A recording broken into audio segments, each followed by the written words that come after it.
अस्सलाम वालेकुम। Chemistry part 2 chapter 2 S block element, और इसमें टॉपिक है general trend in the properties of compound of first A group and second A group.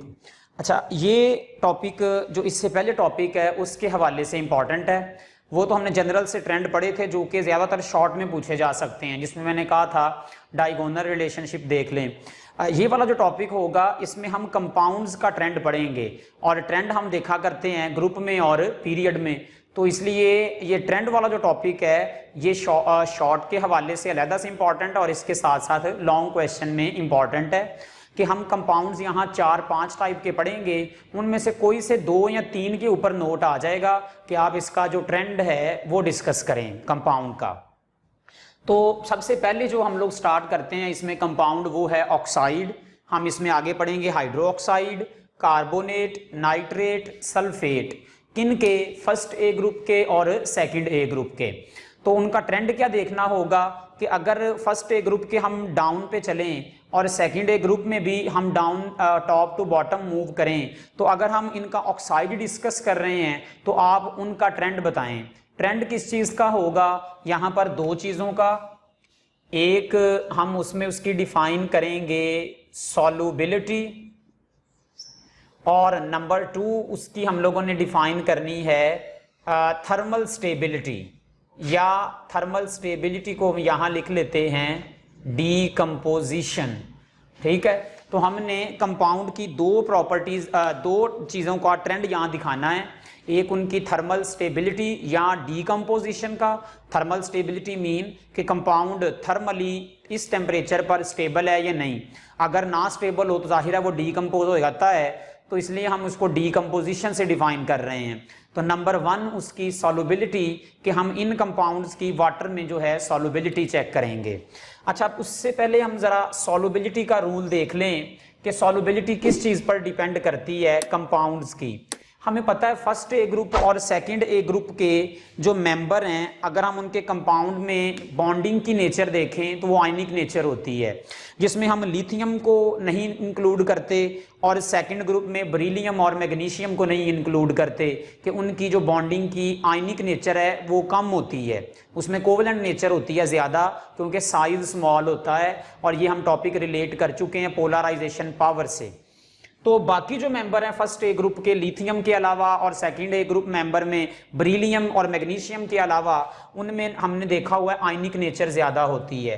तो ionic compound की solubility जो है वो डिपेंड करती है उनकी लेटेस्ट एनर्जी पे। अगर लेटेस्ट एनर्जी होगी ज़्यादा तो कंपाउंड की सॉल्युबिलिटी जो है वो उतनी कम होगी। अब लेटेस्ट एनर्जी किस पर डिपेंड करती है? अगर हम एनाइन को या नेगेटिव आयन को फिक्स कर दें तो साइज ऑफ कैटाइन पर लेटेस्ट एनर्जी डिपेंड करेगी। ये मैंने उसको क्यों फिक्स किया कि हमने यहाँ कैटाइन को चेंज करना है। हम इन ग्रुप्स में जब डाउन द ग्रुप आएंगे तो कैटाइन चेंज होंगे, तो साइज ऑफ द कैटाइन जो है वो डिफाइन करेगा। अगर size of the cation large होगा तो हमें पता है लेटेस्ट एनर्जी जो है वो स्मॉल होगी। अगर लेटेस्ट एनर्जी स्मॉल है तो उसकी सॉल्युबिलिटी ज़्यादा है। Number 1 size of the cation, number 2 charge of cation, उस पर भी डिपेंड करेगी। अगर चार्ज ऑफ कैटाइन ज़्यादा होगा तो तब भी लेटेस्ट एनर्जी ज़्यादा होगी, और अगर लेटेस्ट एनर्जी ज़्यादा है तो मॉलिक्यूल की सॉल्युबिलिटी जो है या कंपाउंड की सॉल्युबिलिटी है वो क्या हो जाएगी? कम हो जाएगी। तो ये हमारे पास एक रूल आ गया किसका? सॉल्युबिलिटी का। ये इस रूल को पढ़ते हुए जो है वो हम लोग कंपाउंड की सॉल्युबिलिटी को डिस्कस करते हैं। तो जो चार्ज की बात है, चार्ज ऑफ कैटाइन, इसकी एग्जांपल लिख लेते हैं। फर्ज करें हम ले लेते हैं ऑक्साइड, हम लेते हैं ऑक्साइड, एक ले लेते हैं सोडियम ऑक्साइड और एक ले लेते हैं कैल्शियम ऑक्साइड। तो यहाँ ऑक्सीजन पे -2, यहाँ +2, यहाँ -2, यहाँ +2। तो देखें ऑक्साइड सेम, यहाँ सोडियम के ऊपर चार्ज है +1 और यहाँ इसके ऊपर चार्ज है +2, तो जितना चार्ज ज़्यादा उतनी उस कंपाउंड की लेटेस्ट एनर्जी ज़्यादा। इसका मतलब कैल्शियम ऑक्साइड सोडियम ऑक्साइड की निस्बत क्या होगा, कम सॉल्युबल होगा। इन्हीं चीज़ को हम एक और टर्म से भी रिलेट कर लेते हैं और वो है पोलराइजेशन पावर। ये भी हम पढ़ चुके हैं। किसी कैटाइन की अगर पोलराइजेशन पावर होगी ज़्यादा तो इसका मतलब क्या होगा कि उसकी लेटेस्ट एनर्जी जो है वो उतनी ही क्या हो जाएगी, ज़्यादा।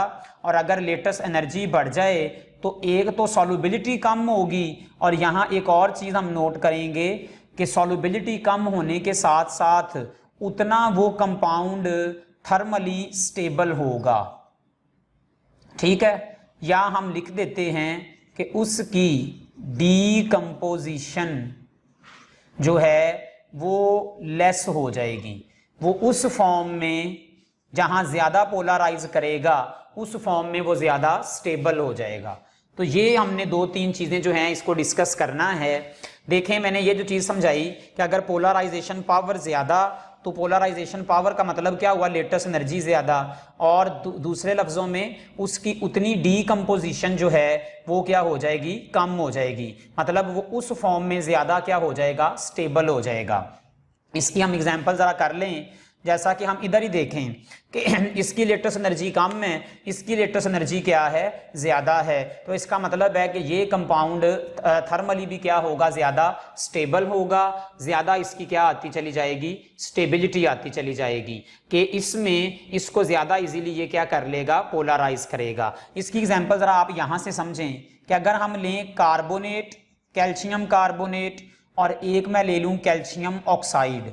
अब देखें, यहाँ कैल्शियम पे +2, यहाँ भी कैल्शियम पे +2 और कार्बोनेट पे -2, यहाँ ऑक्साइड पे भी -2। अब हम देखें तो इन दोनों में जो कैटाइन है उसका चार्ज सेम है, लेकिन इस एनाइन को और इस एनाइन को पोलराइज करना एक दूसरे में क्या है, डिफरेंट है। आप देखें, इसमें उसने ऑक्साइड को पोलराइज किया है तो यहाँ वो ज़्यादा स्ट्रांगली पोलराइज करेगा। इसका मतलब है कैल्शियम ऑक्साइड उतना डीकम्पोज इजीली नहीं होगा। ठीक है, कि क्यों ये ज़्यादा स्टेबल हुआ, कि इसमें कैल्शियम ने ऑक्साइड्स को क्या कर लिया है, ज़्यादा पोलराइज कर लिया है। आप इसको इजी करने के लिए इसी एग्जांपल से समझ लें कि सोडियम लेस पोलराइज करेगा, ज़्यादा पोलराइज क्या करेगा, कैल्शियम करेगा। तो इसका मतलब है कि ये इस फॉर्म में ज़्यादा क्या होगा, स्टेबल होगा। तो इन चीज़ों को जो है पढ़ते हुए अब हम ऑक्साइड्स का ट्रेंड देखते हैं। तो हम स्टार्ट करते हैं ट्रेंड ऑफ द ऑक्साइड। तो फर्स्ट ए ग्रुप और सेकंड ए ग्रुप, इन सब के हमने ऑक्साइड की बात करनी है। तो अगर हम फर्स्ट ए ग्रुप में देखें तो एक्सेप्ट डाउन द ग्रुप जाते हुए जो ऑक्साइड की सॉल्युबिलिटी है वो क्या कर जाती है, इंक्रीज कर जाती है। ठीक है, इंक्रीज कैसे करती है कि अगर हम ऑक्साइड देखें तो लिथियम का ऑक्साइड देख लें, इसी तरह से अगर हम सोडियम का ऑक्साइड देख लें, ये सोडियम का +2 -2, और इसके साथ आगे हम जाकर पोटाशियम का ऑक्साइड देखें तो इधर से इधर जाते हुए सॉल्युबिलिटी इसलिए बढ़ेगी कि कैटाइन का साइज बढ़ेगा। तो अभी हमने कहा कैटाइन का साइज बढ़ने से लेटेस्ट एनर्जी कम होने से सॉल्युबिलिटी क्या कर जाएगी, इंक्रीज कर जाएगी। इसी तरह से अगर हम सेकंड ए ग्रुप में बात करें तो beryllium oxide, magnesium oxide, calcium oxide, strontium oxide. तो देखें, पहली बात हमने यहाँ देखा कि ऑक्साइड के अंदर जितना ज़्यादा कैटाइन का साइज बढ़ेगा सॉल्युबिलिटी उतनी ज़्यादा क्या होती जाएगी। अगर साइज ऑफ द कैटाइन बढ़ रहा है तो सॉल्युबिलिटी जो है वो बढ़ रही है क्योंकि लेटेस्ट एनर्जी कम हो रही है। और दूसरा चार्ज की बात है, चार्ज ऑफ दी कैटाइन, अगर चार्ज बढ़ेगा तो लेटेस्ट एनर्जी बढ़ेगी, सॉल्युबिलिटी कम। इसका मतलब आप कहेंगे सेकंड ए ग्रुप के ऑक्साइड का जो सॉल्युबल होना है वो फर्स्ट ए की निस्बत क्या होगा, कम होगा। क्यों, यहाँ इसके कैटाइन का चार्ज क्या है, ज्यादा है। इस बात पर हमें पता चला कि इनकी सॉल्युबिलिटी जो है वो कम हो चुकी है। अब हम इसका ग्रुप में ट्रेंड देखें तो ग्रुप के अंदर इसमें जाते हुए सेकंड ए ग्रुप में फिर साइज कैटाइन का बढ़ता चला जाएगा, तो साइज बढ़ने से सॉल्युबिलिटी जो है वो क्या हो जाएगी, इंक्रीज हो जाएगी। तो इसका मतलब है सेकंड ए ग्रुप में भी डाउन जाते हुए सॉल्युबिलिटी जो है वो इंक्रीज होगी। हम 3 एलिमेंट की जो सॉल्युबिलिटी है उसको डिस्कस करते होते हैं कि कौन से इनसॉल्युबल होते हैं, तो इसमें बेरिलियम होगा और मैग्नीशियम, क्योंकि डाउन द ग्रुप सॉल्युबिलिटी बढ़नी है, और इसमें सॉल्युबिलिटी किसकी कम होगी, लिथियम की। तो देखें ये इन चीजों को समझते हुए हमने ऑक्साइड का ट्रेंड बता दिया कि डाउन द ग्रुप आते हुए हमारी सॉल्युबिलिटी जो है वो क्या करेगी, इंक्रीज करेगी। हाँ, फर्स्ट ए ग्रुप के ऑक्साइड सॉल्युबल ज्यादा होंगे, सेकंड ए ग्रुप के ऑक्साइड उनकी निस्बत कम सॉल्युबल होंगे, क्योंकि उनमें चार्ज ऑफ द कैटाइन क्या हो रहा है, इंक्रीज। अब अगर हम बात करें इन ऑक्साइड को करें सॉल्युबल, तो सॉल्युबल होने पर ये सॉल्यूशन को कर देते हैं अल्कलाइन। हम बात कर चुके हैं कि मेटल के ऑक्साइड अल्कलाइन इन नेचर होते हैं, बेसिक। क्यों कहता है, अगर हम लिथियम ऑक्साइड को पानी में डिसॉल्व करें तो ये बना देते हैं लिथियम हाइड्रो ऑक्साइड, LiOH, यानी कि एक अल्कली जो है वो प्रोड्यूस करेंगे। ऐसे आप सोडियम के ऑक्साइड को देख लें, इसको पानी में डिसॉल्व कर दें तो यहां बन जाएगा सोडियम हाइड्रो ऑक्साइड और साथ ऑक्सीजन। ये हम डिस्कस कर चुके हैं कि ये ऑक्साइड आयन प्रोवाइड करते हैं मेटल, जैसे ही पानी में डिसॉल्व करें वो ऑक्साइड वाटर के अंदर जो है वो स्टेबल नहीं रहता, बल्कि प्रोटॉन लेकर हाइड्रोक्सल फॉर्म में चेंज हो जाता है। ठीक है, तो ये दरअसल एक एसिड बेस रिएक्शन है जिसमें oxide act as a base and water act as a acid. तो ये एक एसिड बेस रिएक्शन होगा, ऑक्सीडेशन रिडक्शन रिएक्शन नहीं है, क्योंकि यहां देखें सोडियम +1 है, यहां भी सोडियम +1 है, यहां भी ऑक्सीजन -2 है, यहां भी ऑक्सीजन -2 है। तो ये हमारा रिएक्शन एक एसिड बेस रिएक्शन कहलाएगा। लेकिन ये हमारा ट्रेंड था ऑक्साइड का। इसमें एक चीज नोट करने वाली कि जो बेरिलियम है इसका ऑक्साइड एम्फोटेरिक होता है। तमाम मेटल का ऑक्साइड यहाँ एक्सेप्ट बेरिलियम बेसिक है। बेरिलियम का ऑक्साइड क्या होगा, एम्फोटेरिक, कि अगर हम उसका रिएक्शन करवाएं एसिड से तो वो एक्ट करेगा as a base, oxide ion donate करेगा, और अगर हम उसका रिएक्शन करवाएंगे बेस से तो वो एक्ट करेगा एज अ एसिड, और नेगेटिव आयन क्या करेगा, या ऑक्साइड आयन क्या करेगा, एक्सेप्ट करेगा। तो देखें यहां से ऑक्साइड एक्सेप्ट करने पर ये बनेगा BeO2, और इसको बैलेंस करने के लिए यहां आ जाएगा सोडियम NaBeO2, Na2BeO2। इसका नाम है सोडियम बैरल 8। ठीक है, ये देखें यहां इसने ऑक्साइड एक्सेप्ट किया तो एक्सेप्ट करने वाला एसिड, और यहाँ ये क्या है, बेस। तो देखें यहाँ ये बेस के तौर पर एक्ट कर रहा था और इधर एसिड, इसका मतलब बेरिलियम ऑक्साइड क्या होगा, एम्फोटेरिक इन नेचर होगा। तो ये था हमारे पास ट्रेंड ऑक्साइड का। अच्छा, इसमें एक शॉर्ट क्वेश्चन इंपॉर्टेंट है पोटाशियम ऑक्साइड का, कि अगर हम पोटाशियम का ऑक्साइड लें तो इसकी इंपॉर्टेंस ये है कि इसको स्पेस क्राफ्ट के अंदर वो लोग जो पहाड़ियों पर जाते हैं, जिसको माउंटेनर्स कहते हैं, वो कहता है कि वो इस सॉलिड ऑक्साइड को अपने साथ ले जाते हैं। इसका फायदा क्या है कि ये ऑक्साइड कार्बन डाइऑक्साइड को जो है एब्जॉर्ब करके चेंज हो जाता है कार्बोनेट में और इवॉल्व करता है ऑक्सीजन। तो देखें अगर कंटेनर के अंदर इसको लेकर जाएं तो हमें पता है माउंटेन्स जब हम बुलंदी पर जाते हैं तो ऑक्सीजन की कमी होती है, तो ऑक्सीजन की जो है एक्सेस फराहमी के लिए या ऑक्सीजन ज़्यादा हासिल करने के लिए भी वो क्या यूज़ कर लेते हैं, इसका ऑक्साइड। वो मुंह से जब सांस लेते हैं तो कार्बन डाइऑक्साइड निकालते हैं, ये ऑक्साइड उस कार्बन डाइऑक्साइड के साथ रिएक्ट करके क्या प्रोवाइड करता है, ऑक्सीजन। तो ये एक इंपॉर्टेंट शॉर्ट क्वेश्चन है ऑक्साइड्स के अंदर, what is the use of oxides of potassium, ये आप लोगों ने याद कर लेना है। मैं लिख रहा हूं साथ, इंपॉर्टेंट शॉर्ट क्वेश्चन है। इसके बाद आ गया ट्रेंड हाइड्रो ऑक्साइड का। हाइड्रो ऑक्साइड्स में हम नेगेटिव आयन क्या लेंगे, हाइड्रोक्सल आयन। अब उसी तरह से देखें फर्स्ट ए ग्रुप का भी जो हाइड्रो ऑक्साइड हैं, जब हम चलेंगे लिथियम टू सीजियम तो उनकी नंबर 1 सॉल्युबिलिटी क्या करेगी, इंक्रीज करेगी। फिर उसी तरह से कि डाउन द ग्रुप आते हुए साइज ऑफ द कैटाइन बढ़ता चला जाएगा, लेटेस्ट एनर्जी कम होगी, तो इसका मतलब है सॉल्युबिलिटी बढ़ेगी। ठीक है, लिथियम हाइड्रोक्साइड उसी तरह से क्या होगा कि ये इनसॉल्युबल है, बहुत ही कम सॉल्युबल है, इसलिए जनरली इसको क्या लिख देते हैं, इट इज इनसॉल्युबल। अगर हम बात करें सेकंड ए ग्रुप की, तो उनके हाइड्रोक्साइड इनकी निस्बत लेस सॉल्युबल होंगे, क्यों, चार्ज बढ़ रहा है। लेकिन बेरिलियम से कहां जाते हुए बेरियम, उनकी भी सॉल्युबिलिटी क्या करती जाएगी, इंक्रीज करती जाएगी। फिर वही ट्रेंड कि वहां तक जाते हुए साइज ऑफ द कैटाइन जो है वो क्या करेगा, इंक्रीज करेगा, तो इसका मतलब है लेटेस्ट एनर्जी डिक्रीज करेगी, तो सॉल्युबिलिटी जो है वो क्या करती चली जाएगी, इंक्रीज करती चली जाएगी। लेकिन ये हमारे पास ट्रेंड आ गया हाइड्रोक्साइड्स का, जिसमें बेरिलियम का हाइड्रोक्साइड बिल्कुल ऑक्साइड की तरह, और साथ मैग्नीशियम का हाइड्रोक्साइड ये क्या होंगे, पानी के अंदर इनसॉल्युबल होंगे, जैसा कि लिथियम है। बाकी मेंबर जो हैं वो सारे सॉल्युबल होंगे, क्योंकि हमने स्टार्ट में पढ़ा था लिथियम का डायगोनल रिलेशनशिप है मैग्नीशियम से, और इससे जो ऊपर वाला मेंबर होता है हर ग्रुप का, वो वैसे ही बाकी मेंबर से क्या करता है,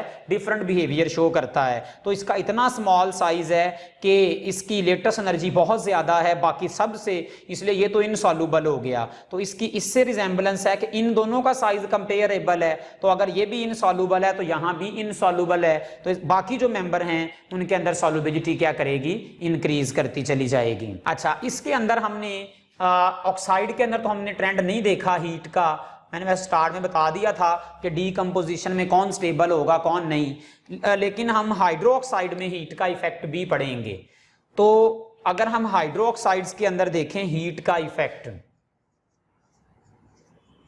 तो कहता है हम बेरिलियम हाइड्रोक्साइड लें, मैग्नीशियम हाइड्रोक्साइड लें और कैल्शियम हाइड्रोक्साइड लें।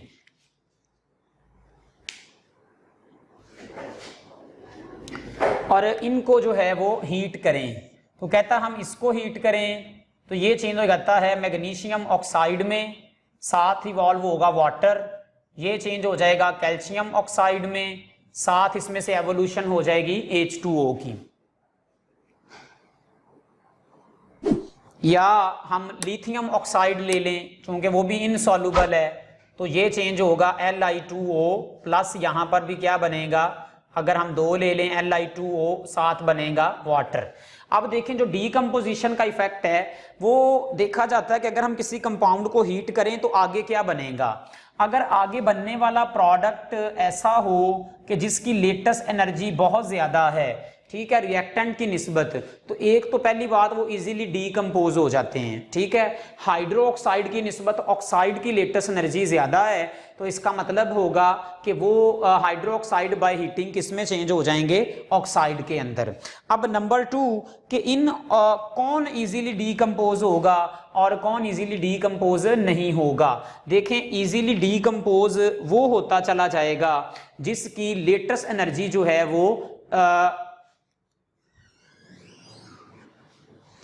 वो जिसकी लेटेस्ट एनर्जी क्या होगी, ज्यादा।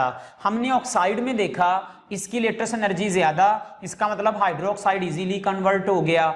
हमने देखा ग्रुप के अंदर जाकर कि इसको ऑक्साइड में, जब हम ऑक्साइड में देख रहे थे कि down the group lattice energy कम होती है, तो इसका मतलब है कि ऑक्साइड्स के अंदर बाकी मेंबर इजीली कन्वर्ट नहीं होंगे। तो इन ग्रुप में बात करें तो मैग्नीशियम और बेरिलियम इजीली कन्वर्ट हो जाएंगे ऑक्साइड्स में, क्योंकि उनके ऑक्साइड की लेटेस्ट एनर्जी क्या थी, ज्यादा थी। लिथियम भी कन्वर्ट हो जाएगा, लेकिन अगर हम इनके बाकी मेंबर में आएंगे तो चूंकि उनके ऑक्साइड की लेटेस्ट एनर्जी कम थी, जिस वजह से वो ज्यादा सॉल्युबल थे, तो उनकी कन्वर्जन जो है हाइड्रोक्साइड से ऑक्साइड में उतनी ही कम होगी। इसका मतलब है वो थर्मली क्या होंगे, स्टेबल, वो इजीली डीकंपोज नहीं होंगे।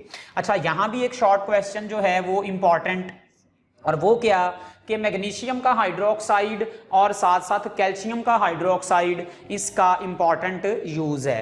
कैल्शियम के हाइड्रोक्साइड का क्या यूज है कि अगर हम कैल्शियम हाइड्रोक्साइड में कार्बन डाइऑक्साइड पास करें तो कैल्शियम हाइड्रोक्साइड वाटर के अंदर लेस सॉल्युबल है, ठीक है, तो ये चेंज हो जाता है सॉल्युबल फॉर्म कैल्शियम बाइकार्बोनेट में। तो ये एक टेस्ट भी होता है for the identification of carbon dioxide, कि अगर हमारे पास कोई ऐसा कंपाउंड है कि उसमें से कार्बन डाइऑक्साइड इवॉल्व होती है या नहीं, तो चेक करने के लिए हम उसका रिएक्शन करेंगे किसके साथ, कैल्शियम हाइड्रोक्साइड से। अगर इसका वाइटिश कलर एंड हो गया तो इसका मतलब है हम बोलेंगे कि उस कंपाउंड से क्या इवॉल्व हो जाती है, कार्बन डाइऑक्साइड इवॉल्व होती है। इसको बोला करते हैं, इस कंपाउंड का नाम है लाइम वाटर। तो ये लाइम वाटर टेस्ट होता है फॉर चेकिंग कार्बन डाइऑक्साइड।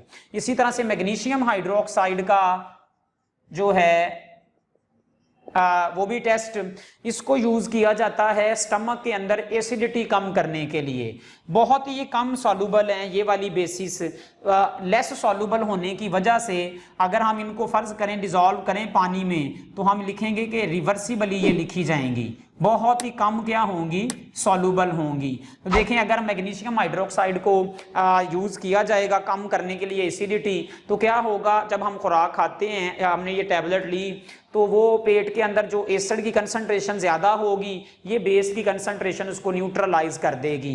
ठीक है, तो वेरी वीक बेस जो है वो एसिडिटी को कम करने के लिए आमतौर पर यूज करते हैं, और वो कौन सी है, मैग्नीशियम। इसके साथ साथ मैग्नीशियम जो कैटाइन है उसका ऐसा बॉडी के अंदर कोई हार्म इफेक्ट भी नहीं है। तो ये दूसरा इसका यूज कि ये स्टमक की एसिडिटी को कम करने के लिए क्या कर लेते हैं, यूज कर लेते हैं। इसका जो कलर है वो भी वाइटिश कलर होता है सोल्यूशन का, जिसकी वजह से इसको ये भी बोलते हैं मिल्क ऑफ मैग्नीशिया, कि ये मिल्क की तरह का इसका सोल्यूशन का कलर होता है, तो ये कहलाता है मिल्क ऑफ मैग्नीशिया। इसके बाद आ गया कार्बोनेट। अब कार्बोनेट में हमारे पास है CO3 नेगेटिव। ठीक है, यहां एक और चीज समझनी है, वो ये कि यहां इस एनाइन का साइज जो है वो लार्ज है।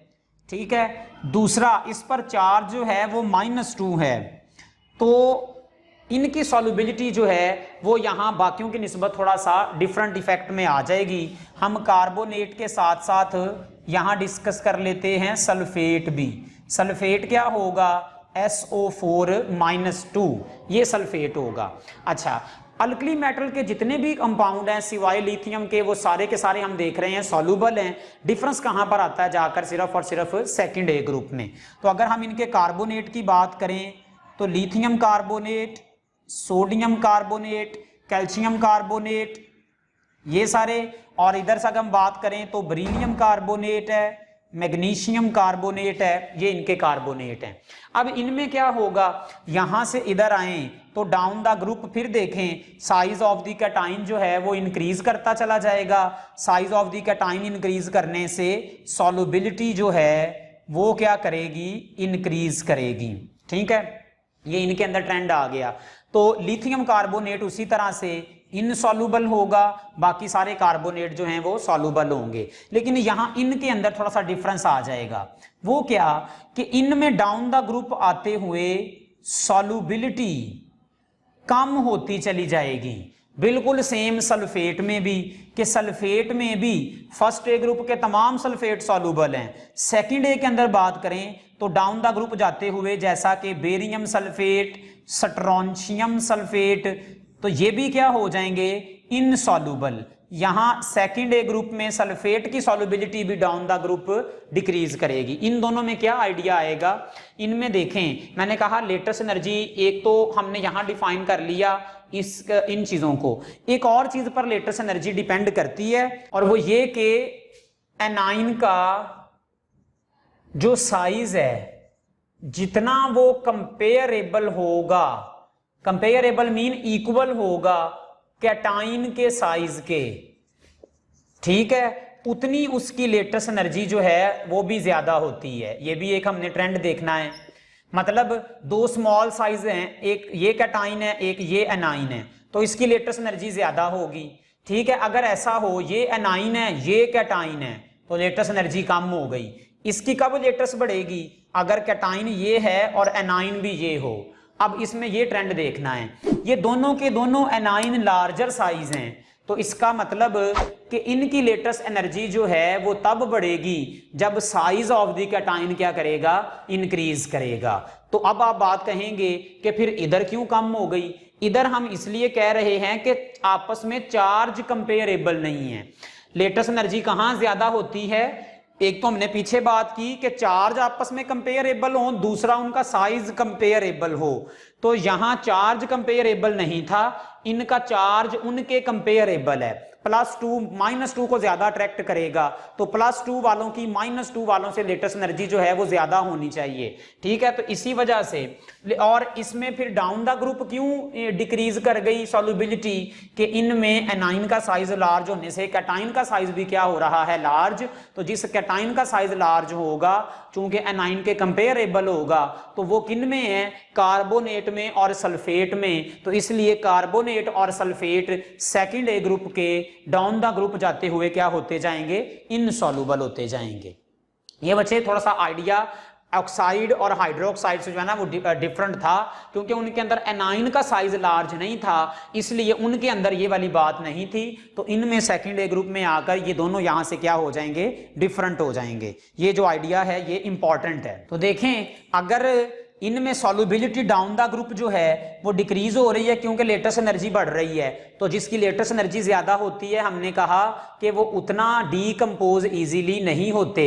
इसका मतलब क्या होगा कि अगर हम लिखें बेरिलियम कार्बोनेट, तो इसको हीट करें तो ये बन जाएगा BeO + CO2। आप ले लें मैग्नीशियम कार्बोनेट, हीट करें तो ये बनेगा MgO + CO2। लेकिन अगर हम ले लें बेरियम कार्बोनेट तो ये इजीली BaO में कन्वर्ट नहीं होगा, क्योंकि इसकी लेटेस्ट एनर्जी कम है, इसकी लेटेस्ट एनर्जी क्या है? ज्यादा है। ये वही आइडिया, ये स्मॉल है, ये लार्ज है, लेकिन यहां ये भी लार्ज है, ये भी लार्ज है। तो इसका मतलब है इनके अंदर, कार्बोनेट के अंदर डाउन द ग्रुप आते हुए डीकंपोजिशन भी कम होगी, दूसरा उनकी सॉल्युबिलिटी भी क्या होगी? कम होगी। अच्छा, यहां important short question sodium carbonate का दिया गया।